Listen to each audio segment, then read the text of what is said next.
বারবার দোয়া করে, আল্লাহ তুমি আমার আমলগুলো কবুল করে নাও।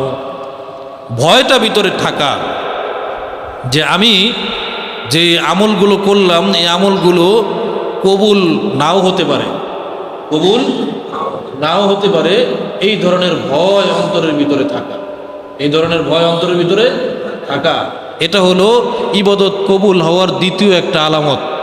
ইবাদত কবুল হওয়ার দ্বিতীয় একটা আলামত। 3 নম্বর আলামত, ইবাদত কবুল হওয়ার 3 নম্বর আলামত, নেক আমলের সুযোগ পাওয়া। নেক আমলের কি পাওয়া? সুযোগ পাওয়া। নেক আমলের সুযোগ কিন্তু সবার হয় না। নেক আমলের সুযোগ সবার হয়?